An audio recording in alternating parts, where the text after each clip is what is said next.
Hello. Today's story is going to be something a little bit different than what I've been doing. Today's story is more about a missing persons case, and a mysterious one at that.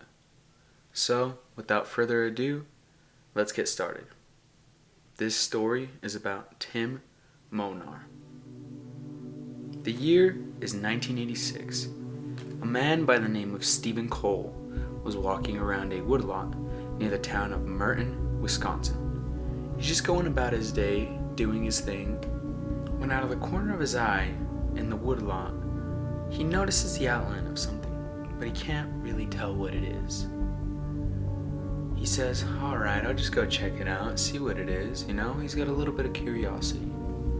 And as he starts getting closer, he starts thinking, wow, that outline looks a lot like a body, the size of a body, shape of a body, but he keeps walking towards it. As he stumbles upon it, he realizes that indeed is a body encased in a sheet of ice. We'll backtrack to the year 1984 in Daytona Beach, Florida. We have what appears to be a perfect family, the Molnars. The Molnars consisted of a mother named Helen, a father named Michael, Tim Molnar, and his younger brother Frank. Now, ever since Tim was a young kid, he was a very gifted and smart kid. He was very family orientated and had even gone to college after high school to study aeronautical mechanics at the university in Daytona Beach. Now, as I said, he was very family orientated, so he didn't mind living at home with his parents to save a little bit of money, especially during college, and help out with the house, Just a overall good kid, good grades, very good with his family. It seemed like nothing could go wrong with this kid, right? Well, on the morning of January 24th, 1984, Frank, the younger brother, hopped into Tim's car, as he usually would in the morning, as Tim was the one that would take him to school. As he hops in, they both take off. Tim starts heading over to Frank's school, drops him off, and as Frank gets out of the car, he looks back at his brother and says, alright, I'll see you later, and just waves. Little did he know, that would be the last time he would ever see his brother. Now, normally, Tim would go over to university after dropping his brother off, but that day, he never showed up. His family would get a call from the university saying that their son Tim had never showed up. Now, this was very weird for that because, like I said, his son was very goal-orientated, very smart, very responsible kid. So that didn't add up. They started getting a little worried, but just waited it out.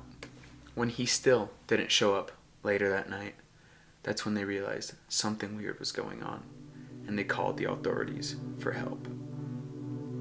The next day, the family got a phone call. They picked it up in a rush, hoping it was their son, hoping it was someone knew something about him. But instead, when they answered it was just silence. They start asking, who is this? Why are you calling? Trying to see if they can get anything on the other line, but still it is met with silence. And after a little while, it just hangs up. Now they start getting worried. They're wondering, could that have been him? Could that have been someone that knows something about him? They don't know what's going on. But for now, that was their only lead. 2 weeks after the disappearance, the family receives a bill from their credit card that Tim had the day he had gone missing. And on that bill, it shows that someone had used the card to get gas in Lake City, Florida, about 150 miles away from where they were. So the parents rush over. They find the gas attendant. They ask him, hey, have you seen this boy? They show him a picture. The gas attendant actually recognizes him.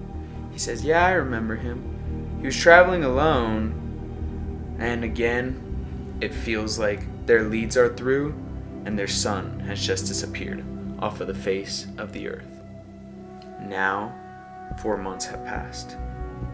They get a letter from an auto impound company out in Atlanta, Georgia, which lets them know that they had found his car in a parking lot 6 days after he had initially vanished.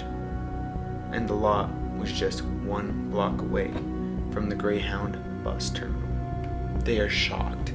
They can't believe this information. So their car was found 6 days after the initial disappearance, and they're barely hearing about it now. But they rush up to Atlanta, Georgia and go talk to the people. They find the car, and they find his wallet, his books, his ID, and his credit card. But what they didn't find was some valuables that were alleged to be in the car, such as a stereo and a bike and an expensive tool set. So those were gone. Now, after doing some more investigating, the parents find out that Tim had basically emptied his savings account. So he had taken all his money, gone to the bus station, and just vanished. And for a while, that was all that they knew. On January 31st, 1996, a show that was made about unsolved mysteries aired an episode about Tim Molnar, explaining what they know about him, what he looked like, and what had happened that they thought. So there is a man by the name of Stephen Cole that is watching this show. He sees a picture of Tim Molnar, and for some reason it just seems very familiar. He can't quite put his eye on it. He goes, "What is it?" And then he remembers. 10 years ago, on 1986, Stephen Cole was walking near some woodlands when he found a frozen body, and it had distinct clothes on it. He remembered. He reported it to the police. They took it in. There was no apparent bruising, no damaged tissue, nothing like that that could indicate some foul play. So nothing like that. So they just kind of took down whatever they could, wrote down the information, and he had turned into a John Doe. Well, as Stephen Cole is watching the show and he sees the picture of Tim Molnar, it hits him. That clothes is the clothes I found on the body 10 years ago. He immediately calls the authorities, lets them know of the information that he thinks that he has, and they end up doing a DNA test. They reach out to the parents and they let them know that this body was the body of their son, Tim Molnar. They had done extensive DNA testing to make sure that it really was him. And when their parents showed up, they gave him a copy of the key, and they went and tried it on their house, and they realized those keys did indeed unlock the doors to their house. They had found their son. Now, there are many theories about what happened to Tim. A lot of theories that say, was it foul play, weird stuff like that. A lot of people also questioning, well, if they found their car, couldn't they have tracked it, with like traffic cameras, stuff like that. And I was thinking the same thing. But we gotta remember, this happened back in 1984. So maybe the cameras weren't as good quality, maybe they weren't placed as much as they are right now, So stuff like that. Foul play, I definitely think I personally would rule out, because I feel like he was too much of a straight edge kid, He seemed to be perfect kid, straight A's. I don't think he would have gotten mixed in with a weird crowd or a rough crowd. So I don't think it could have been anything of that. What I personally think happened to Tim Molnar is that he just had a lot of pressures in life.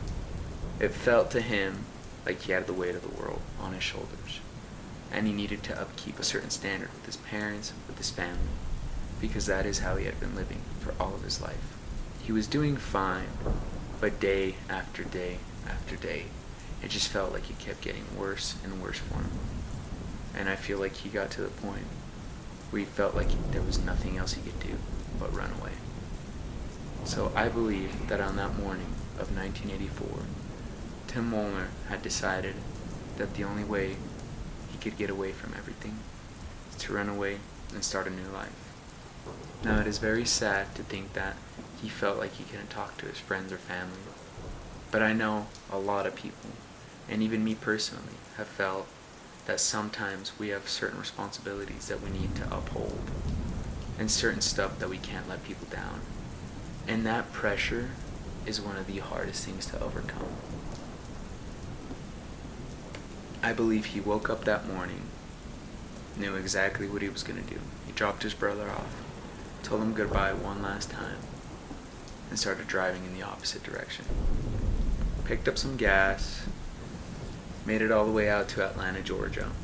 He had emptied out his bank account there, took the Greyhound, and I think he traveled all around the US, just kind of seeing what he could do. I think the money eventually ran out, so times started getting rough. He ended up in Wisconsin. I believe he felt like he couldn't come back to his family because of what he'd done, of all the troubles that he had made him go through. And I think that he went to sleep on that cold Wisconsin night and never woke up. I believe he froze to death, and I hope that it was a painless death. That is my theory. Of course, it could be something completely different, but that's just what I believe after researching this a little bit. Thank you for listening, and goodbye.